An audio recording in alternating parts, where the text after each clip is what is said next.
Welcome to Spectrum Days, the podcast where we ruin our childhood memories of games we used to play. With me, Chris, and my cousin Phil. Hello. Hey, Phil. How's it going? We ruin your memories because you're rubbish at them all and you just think everything's difficult. Today's game, I've got high hopes, amazingly. Do you say that every time, man? Yeah, we've got to be positive in life. That's, true. Yeah, positive mental attitude. Okay, I will be as well then. Okay, then. Reveal today's game. Well, to be positive, then it was a winner of the Golden Joystick Award in CMVG in 1984. It placed third in Game of the Year, 1983, the same competition. It was in the number 25 in the Your Sinclair official top 100 games, and voted number 6 in the Reader's top 100 games of all time, and got lots of other awards, and everyone knows it. It's Manic Miner. Manic Miner. This is going to be good, Chris. I agree with you. We cannot fail with this one to have at last found a retro game that we are going to play after however many years that is, 30 odd years. I can't even work that out. And we're going to go, yeah, that was brilliant. It's as good as I remember it when I was 7 or whatever we were then. 9 in my case, I think. 9, I must have been 8 then. I could again place it in my memory because this is close to Horace Go Skiing, right? Is there a photo of you playing it crying? That's what I'm thinking, yeah. There probably is.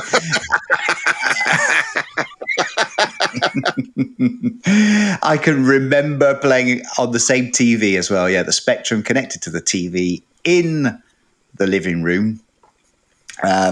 So yeah, it must have been special occasions we were allowed to play Manic Miner when we were let out of our cage or something, I expect. Special occasion? Yeah. Your parents wanted you out of the way for an hour. An hour?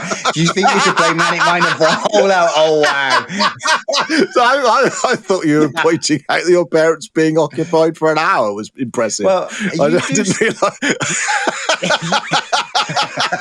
I hope they don't listen to this podcast. You do seem to be of the belief that kids back in the 80s, we had more patience. And you seem to believe that we did used to play these games for a long time. But yeah. I remember Manic Miner being pretty hard. Yeah.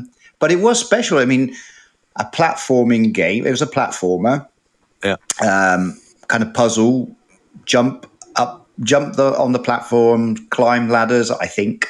And you had to collect an object on the screen, which I think would have been a flashing key, to be able to get to a kind of door or a portal to then pass on to the next level. So each level was just one screen, no scrolling left or right, if I can remember correctly. And that was something completely new, being able to jump, and this is way before Mario or anything like that, right? So it was by a couple of years, 2 or 3 years, I think. Yeah. So it was special. Definitely a special game to play, and of course it's going to be really difficult because it was really, really difficult then. But yeah, kind of looking forward to this one. Yeah, I should point out this is the part in the podcast where we try and remember the game as best as we can. We haven't played it yet. We will do that later on. We will take a pause after we've bored you silly with us trying to remember all about the game, and then we'll play it and come back and tell you what we think. So I think that's what Chris is hinting at, that he's excited that this might actually be a game that we enjoy playing. I'm not so confident. I'm trying to be positive because I said at the beginning of the podcast that I would be, but I'm not as confident. I remember this being one of those games, and I think it might actually, now I'm talking about it and remembering it, and yes, I again played it at my neighbours next door who had the rubber keyed 48. I'd never learnt the phrase before, and I think this was where I learnt it. Was pixel perfect jumping, and that whole thing of the jumps that are in it from platform to platform, you do have to get right to the edge of whatever ledge it is that you're on to make the jumps. And I know from it was Matthew Smith who made this, and I know from watching interviews with him, there's a lot out there. If anyone wants to see him, I'll try and put some links in the video on our YouTube channel when this eventually goes out. That he did make some sort of practice rooms, and that room, this game's made up of an awful lot of rooms, as Chris describes. Once you've got the various things in the room, you get to the exit and you're on to the next one. I'd like to say they get progressively harder, but I think they're just hard anyway.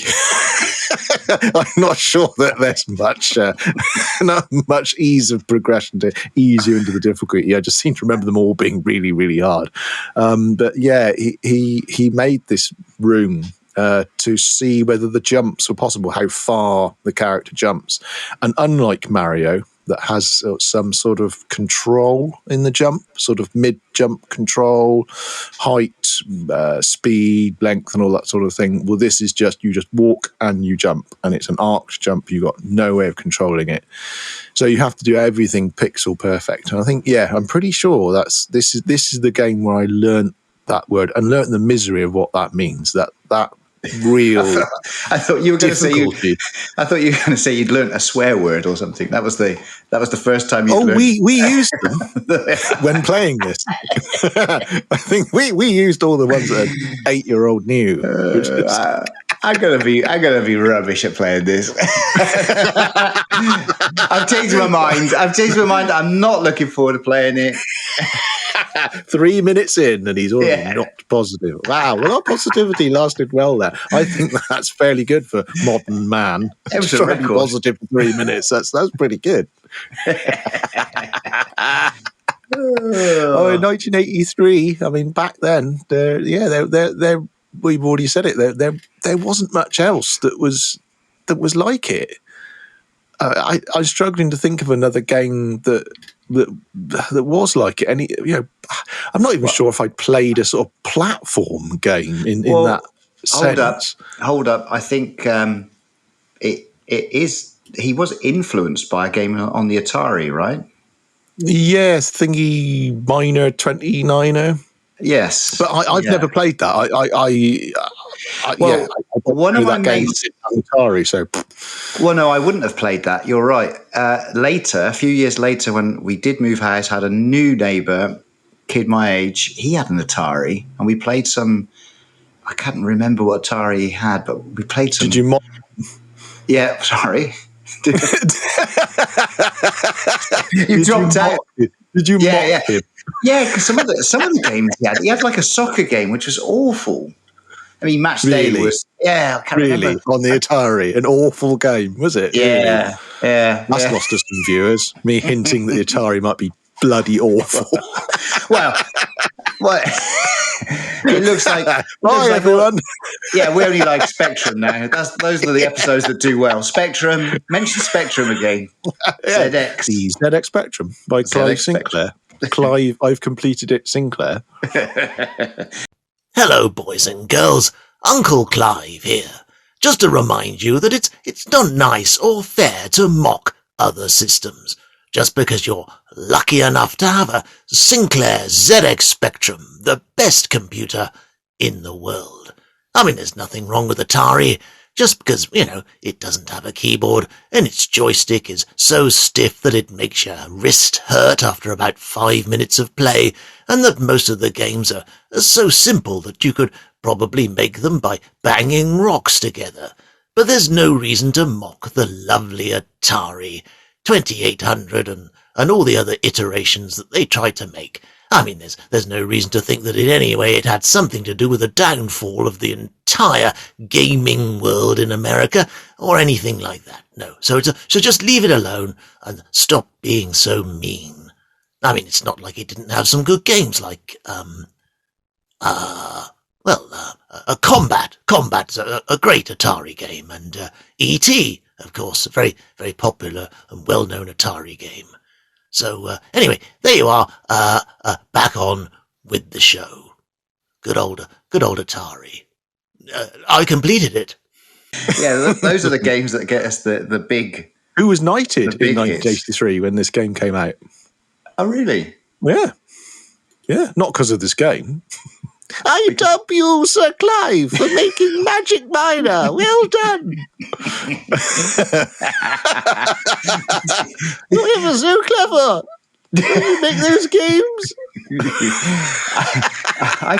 I still can't get over how he managed to copy all of them every night to sell them in WH Smith's. With his double tape player. Yeah, God, he must have been busy. He was always down Woolworths getting MTDKs. That's right. I've been double cassette tape playing, recording these games for you so that you can play Magic Miner on the old trusty Japanese double cassette player, groove box ghetto blaster that I've got here. Those clever Japanese, I mean, I don't think they'll amount to anything. A bit of a flash in the pan technology-wise is a one-off thing. I'll soon make something better. I mean, UK are going to lead the world in electronics. You mark my word.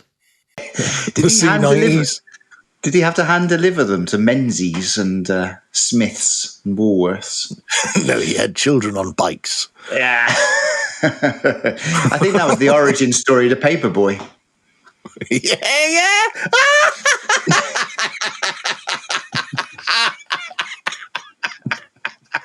Oh, wow. Yeah, he actually is. Yeah. he wasn't delivering papers. You're not even joking. That actually is. That's it. Oh, my word. So, and when he got angry, it was like, oh, what beast? Shin kick.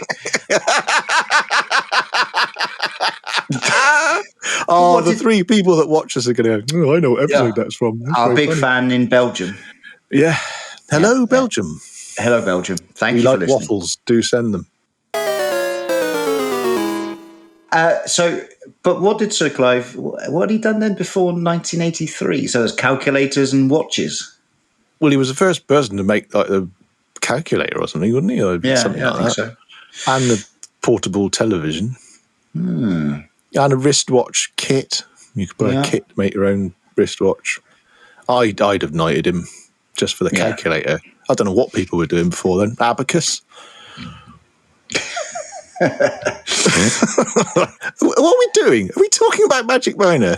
No. Why am I keep saying Magic Miner? It's not magic. But Chris made this mistake some while ago and called it Magic Miner. And forever now, it's just Magic Miner. But we're actually talking about Manic Miner. The wonderful computer game by Matthew Smith. Poor old Matthew Smith. Matthew Magic Smith. Matthew Magic Smith. Yeah, those of you who don't know about Matthew Smith, he's worth looking up and looking into some interviews with him. Interesting chap. Yeah, he born 1966, so he's 56. So he's sort of, he's that few years older than us. So he's one of the early bedroom coders. I was trying to explain to Chris earlier on that he was a very smart guy. He got the Spectrum from Bug Bite. Bug Bite were the people that originally released this. It did get released by another company. I forget who that was that got re-released later on. But Bug Bite, from the research I'd done, actually lent him a Spectrum, or may have eventually given it to him. But the wording that I used is they actually lent it to him. On the auspices that he write 3 games. So this is where we differ. Which I think is a good deal. I think getting a Spectrum for 3 games, that's a good deal. I thought he was ripped off. Nothing wrong with that, Chris. Ripped off. No, I think he did then get paid as well for making the best top games on the Spectrum. But the way he coded them and the way he got the information onto the Spectrum. I think he started using the Tandy TR80 or something like that. I'm not particularly familiar with the Tandy stuff, but he actually built a porting sort of device to go straight from the Tandy into the Spectrum. A device. Yeah. So instead of actually instead of having to load the software as he was creating the code into the Spectrum each time from a tape, he was squirting it over from the Tandy through a kit that he made and straight into the Spectrum. Why are you laughing at squirt? Nothing wrong with saying squirt. No, I'm just thinking. I just wonder what the tech setup there was. Well, there's if you feel free to Google him, you can see a picture of him with that device on his desk. Really? Yeah, I made and created my own board that goes from the TRS-80 over to the Spectrum, meaning that I could program in the TRS-80 and then just squirt the information over to the Spectrum immediately, meaning any coding that I needed to do, I could just sort of reload it instantly onto the Spectrum, no messing about. Anyway, Manic Miner, I completed it. Yeah. Matthew Smith puts Spectrum or ZX, so they'll all get the famous footballer. Yeah, but I've seen. And there's a black and white photo of him at his desk with his Cure haircut. With his dongle. And his lovely 80s yes. jumper. Yeah. And you'll see there, he's typing in the Tandy, and he's created that with the ribbon cables and up to that kit, and plugged into the serial port, as was on the back of the Spectrum. Yes. So there was no loading time. It meant he could create the games that much quicker than anybody else. He made that himself, came up with a concept to directly plug the two computers together. I think that's pretty flipping amazing. No one else was doing that in their bedroom. Yeah. It says here he was a highly eccentric individual. His talent was borderline genius, especially for his age. Yeah, I just said that was genius. I'm not even sure borderline. I just said that was. Although this article, and it's not me saying this, it says while abroad, Smith developed a keenness for substances and fast lifestyles. Well, wouldn't you, after getting a free Spectrum for writing 3 games? Well, and £3,000, which in today's money is equivalent to apparently £10,000. Exactly. I'd go off and live in the fast line. Yeah, fast life. Go off the broad and spend that on women and substances. That's such a great euphemism. It's substances. What was that? Blue tack? It's round the back of the bike shed sniffing blue tack. But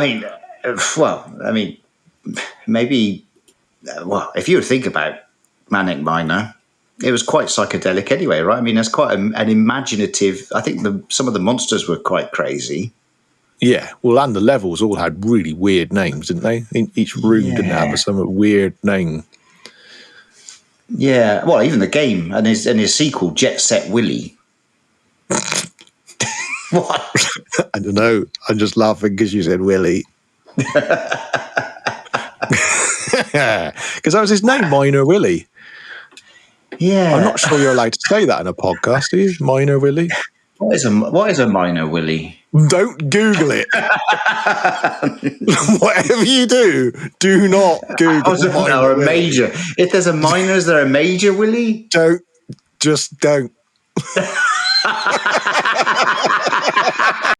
I wouldn't use Google if you paid me, boys. You want to step away from behind that technology and get out into the real world. Get some dirt on your hands, that's what you want to do. Anyway, the bandwidth in Wales is terrible. You can barely use the internet here. Anyway, pick a card, boys. Any card. Don't tell me what it is. Don't tell me. Ace of Spades. There you are, see. Manic Miner. I've completed it, you know. Oh, we won't publish the transcript. Oh, no. I can see you typing it. Stop. No. So he's referring to a kind of coal miner or gold miner, Willy, called Willy. They're called Minor Willy. Yeah. That's his name, man. But yeah, I mean, it was, so it seems that he was quite a character, right? A genius, did some amazing things, made Manic Miner, Jet Set Willy. Yeah. And he then made his own production company, his own software house. Might have been actually that might have been who released Jet Set Willy. He might have released that himself. I think he might even have released the second release of Manic Miner, I think. That's just based on my misremembering things there. But he came out with his own software house, wrote a few games, and then as I say, had as far as I'm aware, hopefully I'm not doing a disservice. I've watched various interviews with him, and there's plenty out there.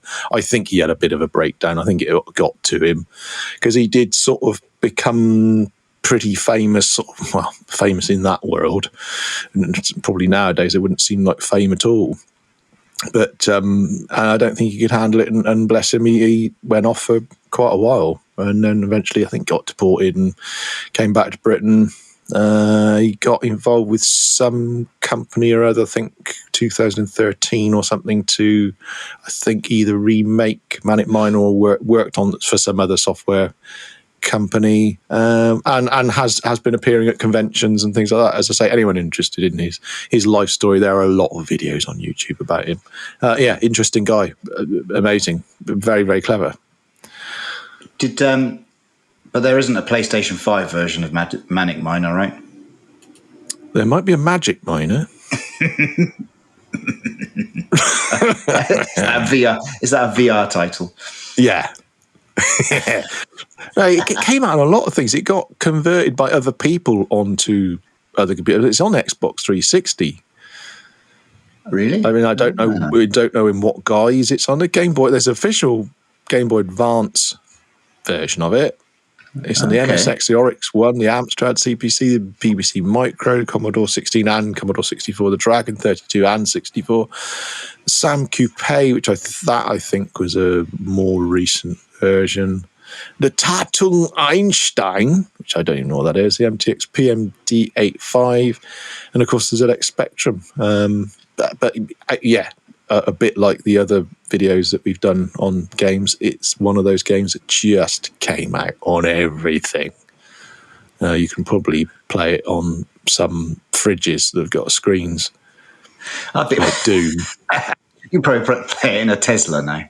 Probably, yeah. I think they just released Steam on the Tesla or something like that. You could play Steam games on the Tesla, maybe. Well, seeing as it drives itself, you might as well sit there playing Portal 2, I suppose. I was on Twitter. I found this kind of animated GIF of a version of Manic Miner recreated with physics. So that's Stephen C. Smith on Twitter has tweeted that out. I don't know if he's made it, but that looks insane. It's Manic Miner, and you can shoot, and it's got physics and destructible platforms. It is that would be insane. They should make that. Get that. Yeah, I mean, I don't know what versions are on. I guess we may find out in the second part of our podcast where we actually play the game. I mean, I'm going to concentrate on playing the Spectrum one. It's where we both played it, or all three of us, I should say. Obviously, producer John's there in the background as well. We all remember playing it on the Spectrum, and there is a version of it. You can play it online. I shall include that. A link underneath the video if you're watching us on YouTube, so you can play along as well. So yeah, I mean, that's where I'll certainly play it, but for the sake of the video, I shall probably find some other footage from the other versions. I never played it on the Commodore 64, or no. I don't think I've even seen any of the other versions of it. No, I mean, just we've mentioned, Jet Set Willy and things. I mean, we played his other games. They were all equally as successful, and I remember those as well. But I'm not sure I remember them as well as Manic Miner. I don't know why. Well, how would we have even known? So back in those days, do you think, like, in our case, maybe our dad just went out and bought Manic Miner? I don't know if there was no... This is pre-internet. There were magazines. It's kind of, were kids at home saying, Dad, go and buy me Manic Miner? Or is it just your dad came home with Manic Miner and that was that? I don't know. I don't remember. Because you found a magazine cover. Yeah, it's your Sinclair issue 1, which, I mean, dates this game, like we say, it's 1983. I mean, that might be partly the answer to your question. There wouldn't have been many games back then anyway. I mean, we're talking very early days. But if you would look at there that, have been many major releases? Would there have been many? I don't know. well, please do look up your Spectrum issue 1 on the internet. Your Sinclair. Your Spectrum. Is it your Spectrum? Also, I thought Your it was Spectrum, Sinclair, sorry. Byte High, no limit, number 1, 95 pence. Oh yes, and your Spectrum. You're quite right. and sorry. it's kind of like the inspiration for Harry Potter. J.K.R. Rowling probably bought that magazine and thought up Harry Potter. J.K.R. Rowling. Yeah, J.K.R. Rowling. J.K. Didn't she get shot from a 6th floor window? J.R. Rowling from Dallas. Who shot J.K. Rowling? The famous. Well, look at the front cover. It's got like a Harry Potter-esque kid. Like, he's playing it in the most amazing way. None of us thought to play our Spectrums like that back then. I wish I'd known that move. Yeah, that's quite an impressive move, isn't it? Your dad would have killed you if you don't hold the Spectrum like that. Leave it on the table. You're going to break it. He's playing Where the Exploding Fist. He's using Q, W, E, A, D, Z, X, C, and fire. 1 for fire. That's what he's doing. He's been very sensible. Yeah. That's what's happening there. And then the woman behind him threatening to kill herself. Maybe that's his mum. Has she got a magic wand? Is that a magic wand in her hand? No, that's a knife. You've been on there too long, Eric. Get off that Manic Miner. Get off it. You're driving me to drink substance. You're driving me to substances. I mean, this whole magazine cover. I mean, it doesn't make any sense, does it? They've just thrown some boxes in there, some pop-out boxes with words in that don't mean anything. Hookup hints. I mean, is that? I mean, is that sort of geek telephone numbers for people who want to find other geeks to do things with? Or is that how to put your RF lead in the back of your telly? And then there's another section that says utilities review, go faster, courting compilers, flirting with fourth. I mean, it's a disgusting world, isn't it, the world of the Spectrum? It's all filth. It'd be interesting if you could work out what's reflecting off his glasses. He's probably not even playing Manic Miner. I love Sam Fox's strip poker. I hope my mum doesn't catch me playing it. He could be coding. Is that what he's meant to be doing? He's playing Pong. Oh, well, he's playing Pong. So you don't think he looks like a young? He doesn't. It's not a Harry Potter. He doesn't look like J.K.R. Rowling. Not him. No, he's Harry Potter because he's got glasses. We're getting very dirty looks off our he's thinking he's got to cut all this crap out.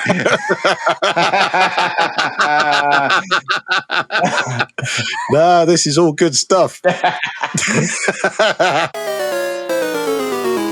Let's mention the front cover. Why? I can't remember. I think I can remember telephones being in the game, but are they that important that the front cover has to be that's the a telephone? Second version. That's not the Bug Bite version you're looking at, though, is it? Right. So what was the front cover for the Bug Bite version? So the Bug Bite version of Manic Miner has got. It looks like Zeus with a clawed hand holding a gold bar, with an explosion coming out of his other hand, and an eagle just about to steal the explosion. And over Zeus's shoulder is an eternal sort of tunnel with cross beams and uprights holding the roof up. So presumably that's the mining tunnel with what looks like Terry's chocolate orange in the distance with lightning coming out of it. Which I don't remember that being in the game. There might be skeletons in the game, because that's a skeletal hand on the front cover, right? No, that's the eagle's claw flying past. going, "No, Zeus, I will have the shiny thing." And Zeus going, "No, get back. I shall wave my gold bar at you in my clutched hand." I just don't know what it's got to do with the game. The only thing is that's definitely a mine shaft with the cross beams and the supports that miners have to put in when they're mining. I know all about mining. That I recognise. Is that because you live in Wales? Yeah. I'm forever falling down open pits. Going, look at those cross beams keeping this all up. Good work. One thing we could also mention is the music. I think God. How does it go, Chris? you know how to do the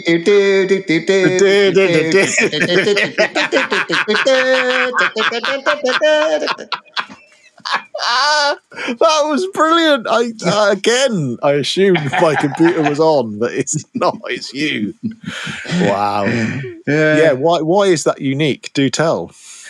Apparently, in our research, it was the first game on the Spectrum that could have music whilst you played. And an animated loading screen. Yeah. I read that as well. Yeah. So a lot of firsts. Well, as long as the music is better than Horace Goes Skiing, because that was... So how far do you think you'll get playing it? A couple of levels in? I think that might be why we're making the first half of the podcast so long, because I got a sneaky suspicion the next section is going to be us failing really, really quickly and despairing at how difficult this game was and wondering how we ever played it when we were kids and how we didn't have the upright claw version of using the controller as shown on the front of your Spectrum. So do you think this time we would have used the keyboard? Because you kept saying that in Where the Exploding Fist, and then you spliced into the video some instructions which clearly showed a joystick, and that means we must have been playing Where the Exploding Fist with a joystick. Yeah, but I didn't see how you select it. Normally you get a screen, don't you, to select your Kempston, your Cheetah, your whatever, don't you? Yeah, I think it was there. Was it? Yeah. So do you think we played it with Manic Miner with a joystick or rubber keyboard? The keyboard. We didn't play Manic Miner with a joystick. Yeah, I'm thinking keyboard too, because it was early days. Definitely keyboard. Yeah. I think it was one key. Aren't you going to tell everyone what the keys are? Well, I think it's QAERT NBGH enter. Control Alt Delete. I think that's how you play it. Go to sub-tan sign load run. I think that's well, I think this might be a good moment to stop waffling and pause. No, go off and play. Keep waffling, because that means we've got to play the game. No, I don't want to play Magic Miner. It's going to be good. It's going to be good. I'm not just sure. I've got a good feeling about this one. Oh, okay. Well, if you all want to put yourselves through the same misery as us, then the link is below to play this on the almighty Spectrum. Play it anyhow you wish, or any other version that you wish, and do press pause, and we will press pause, and we'll go off for a few days and play it, but you don't have to wait that long, because through the magic of splicing and editing, we'll be back in a few seconds to tell you what we thought of Manic Miner.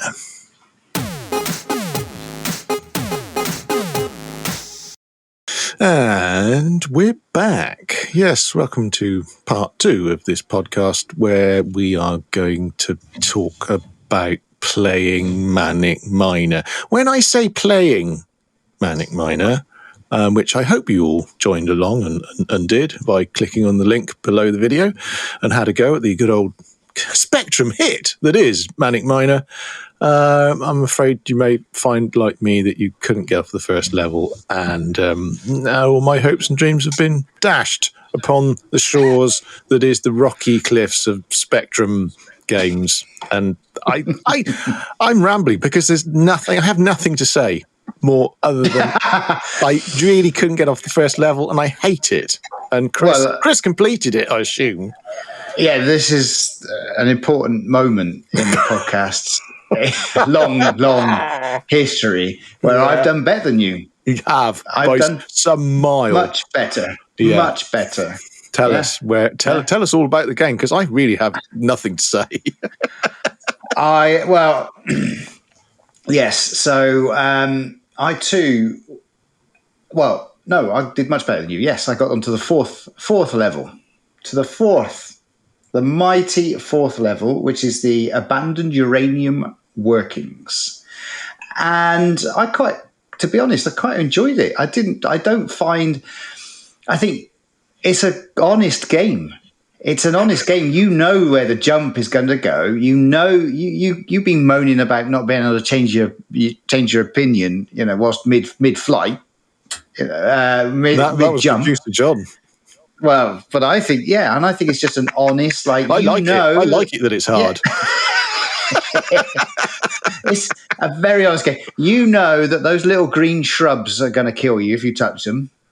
You know that if you jump, that's the trajectory you're going to take, and if you've messed up from the moment you press the jump button, then that's it, you're done.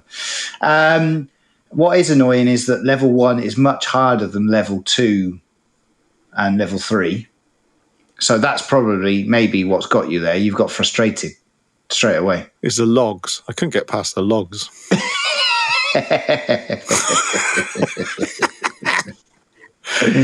So where did you get on the first level? What was causing you the problem? No, I did get off the first level, but once. I think the major problem with this game, all the other games we've played, and all joking aside, we have found most of them quite difficult.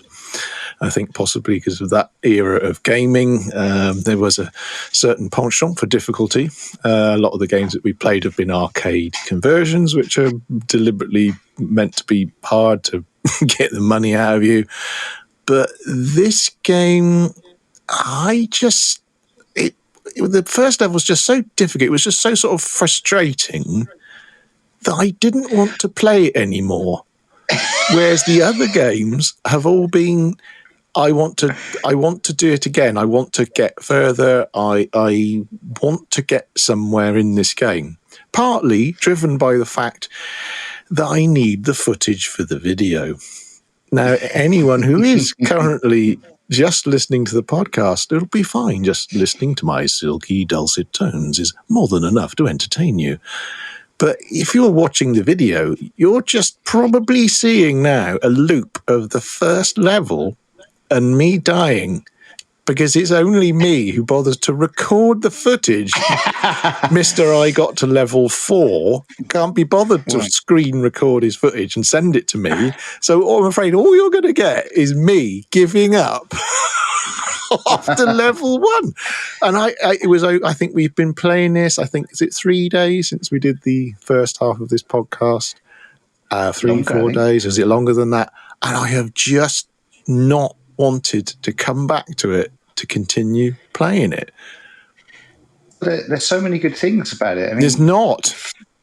Let's start with the keyboard layout. No. That's one thing we like to talk about on Spectrum games. It's left, right, and jump. What is there to talk about? It's brilliant because it's got an innovation. Look, you can use QW for left and right, or you can use ER, or you can use T and Y. You need an ER after or you can use U and I. Heart rate shot through the roof. It's got left and right all across the QWERTY U up, all the way along there. That's brilliant. Have you noticed? John's going to hate you. You're not speaking into your microphone. Chris is so intently looking at the screen. He's so pleased with himself. He's got level effing 4. Sorry. Away.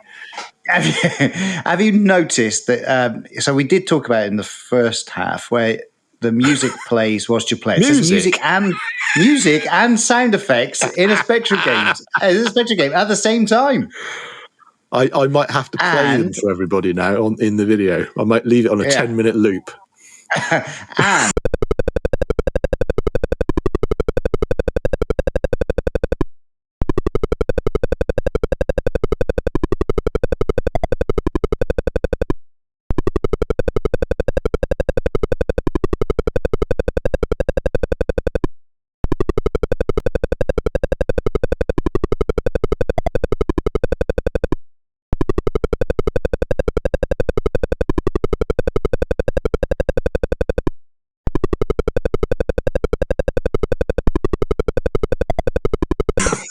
you could turn the music off and just have sound effects.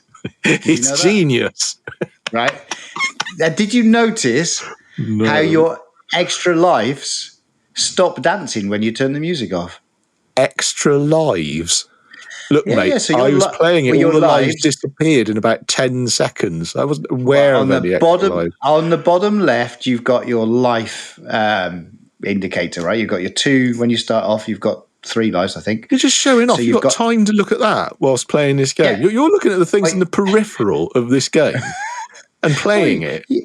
You've got lots of time. It says relaxed puzzle. You've just got oxygen. You've also got oxygen that runs. I mean, to amp up the difficulty level, you're right. There is a timer, which is your oxygen. Is there oh, yeah. I was going to say, is there a timer? Yeah, so your oxygen is running out. You are a miner. Your oxygen's running out. We just hold our breath, don't we, Die?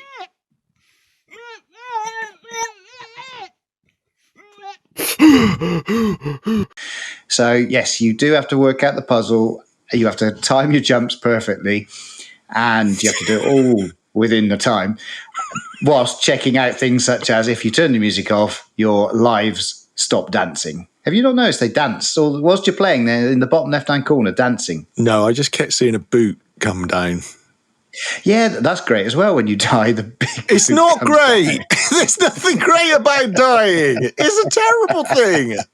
It's great. It's an amazing animation. It's like, think back to the times. I don't understand why. Maybe it's hit some kind of nostalgia bone in me, but this one I can forgive. Oh man, so many things. It's not like Space Harrier, which is boring. So you'd rather play this than Space Harrier? Yeah. Shinobi. I'd rather play this than Shinobi. R-Type. Manic Miner. I'd prefer Speedball? Manic Miner. Ghouls and Ghosts. I think I prefer this. Oh my god! But we are called Spectrum Days. I suppose it's only fair that we should crack our run. Finally, we've popped our good game cherry, and it is Manic flipping Miner. I don't know, but there's something wrong because whenever I think of those games again, I think they're probably great. But if I was just to listen to our own podcast, I'd remember again that they're not great. It's some kind of Inception funny kind of memory loop because now I remember them being great again. You know, the moment I turned this game on and started playing it, I thought, "Oh yeah, I do remember this now." and I'm not sure I liked it back then. I think this is a severe case of retro tinted glasses, and I'm really, really not sure the first half. I might have to change the first half of the podcast.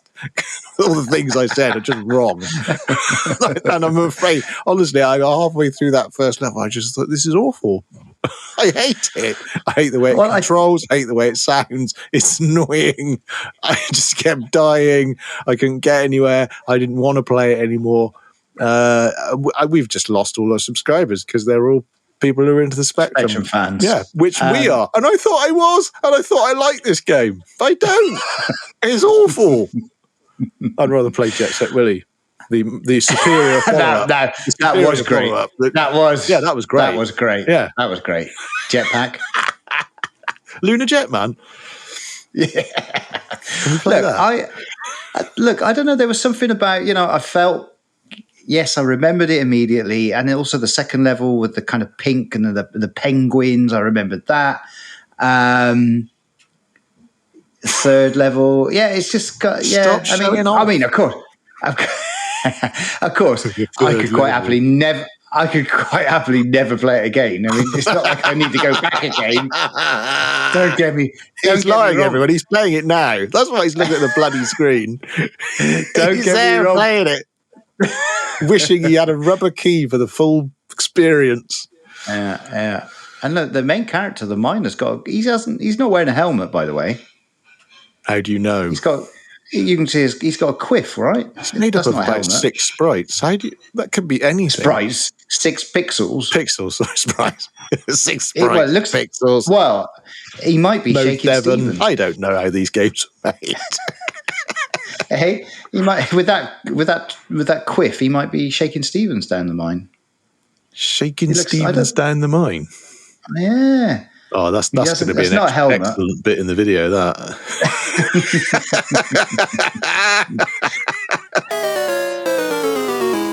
So I, for strangely, didn't find it too annoying. I could totally never play it again in my life. It's not that, Well, you heard it here, folks.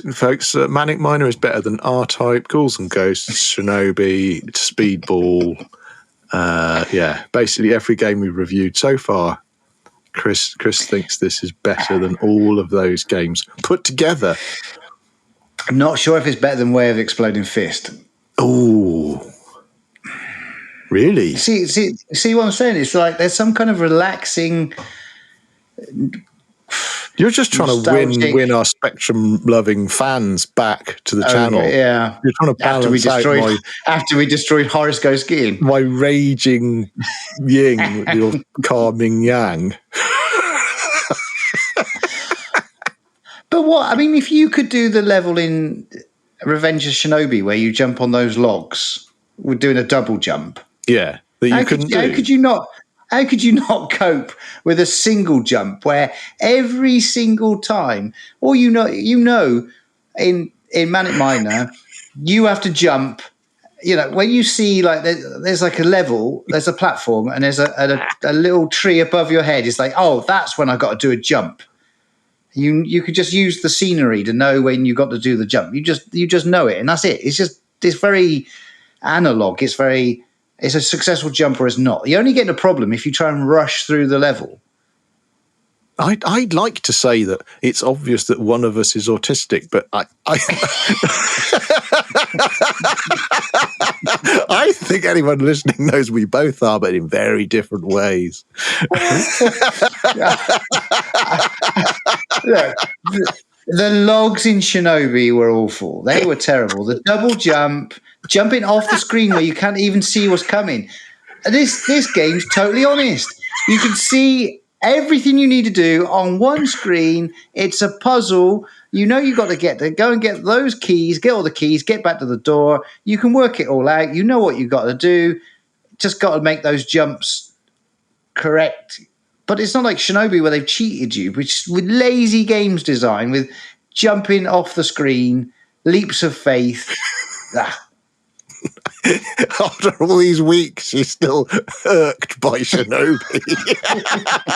A game from 1989. Yet Manic Miner, written a few brief years earlier, is superior to Shinobi. Oh, God, I was worried we weren't going to have anything to say about this game, but we've established it's better than Shinobi. I'm astounded. People will be horrified. This will probably make this podcast go viral because every self-respecting ZX Spectrum lover is going to be sharing this with their friends, going, "Listen to these idiots." The definitive truth. One of them hates it. One of them loves it. There's something wrong with one of them. Oh, hold up. I don't know if I love it. Oh, here we go. So when you got to level 4, why didn't you get to level 5? Were there logs? Well, I do wish it would kind of like save your progress because it's once you know how to do level 1, it's a bit like, I just got to go through it again. So That doesn't sound like someone who's enjoying something. I just got to go through it. Oh, there's another level. How many levels are there in this game? 20, are there? Oh, God.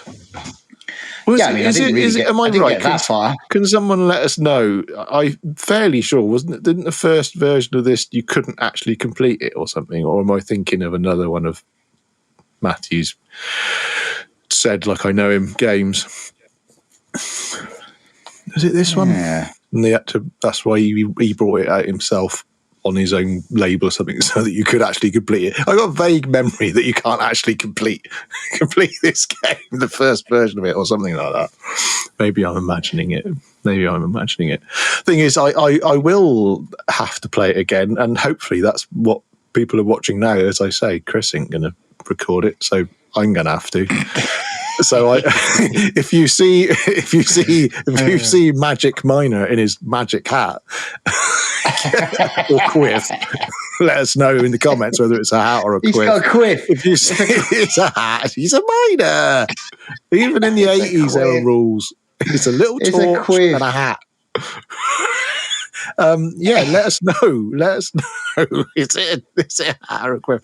Hopefully, you'll see this actually get past level 1, which will be me playing it. So we'll see how far I actually get when I have to actually get the footage for the video you're hopefully watching.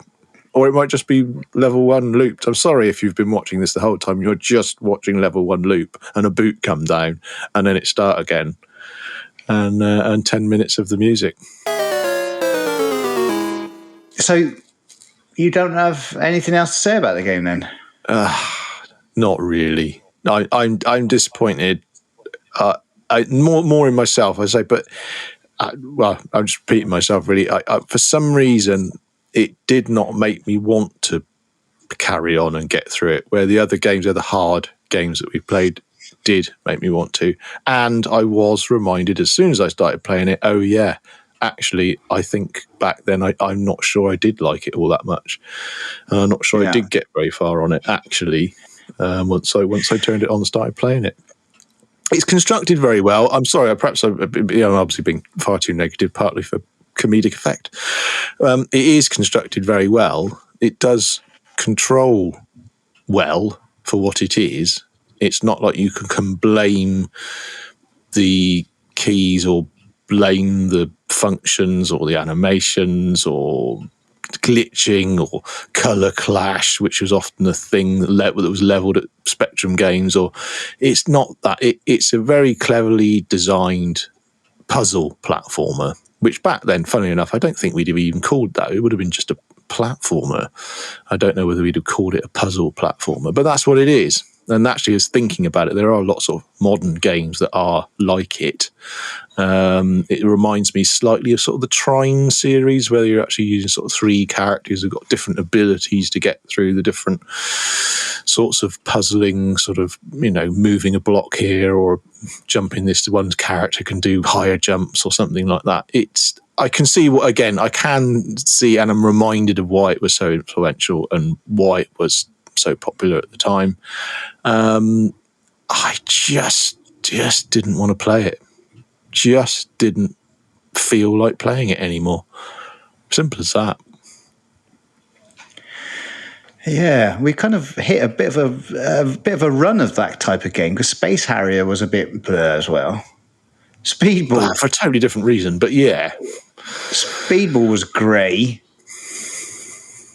Where the Exploding Fist was kind of calming. Yeah, respect the animation, but we need some kind of like game we hate again. I think that was the thing. There was a love-hate relationship with the Ghouls and Ghosts and Shinobi. Yeah. So maybe if anyone is out there listening, they could contact us or message us on Twitter or whatever and give us some suggestions for our next game or games. Yeah, help send us a list of games and we can look into those. But yeah, I think that's it really. Manic Miner. Yeah, oh god, we're not playing Jet Set Willy, are we? We're not really going to play the follow up. No, I think we're going to play a really good game next. Oh, good. Do tell. What are we playing? Is it on the Spectrum? I think we're playing another Spectrum game. Yeah. Go on. What is it? Renegade. Good. That is a good game. Yeah, I don't want to jump the gun because we could already do part 1 of the next episode. But yeah, Renegade was great. Excellent. We know it was. Yeah, it was. And it will be. Yeah. Yeah.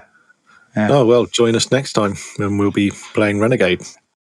You can email us at hello@spectrumdays.com, and you can contact us on Twitter @SpectrumDaysPod. And you can also find us on YouTube just by looking up Spectrum Days.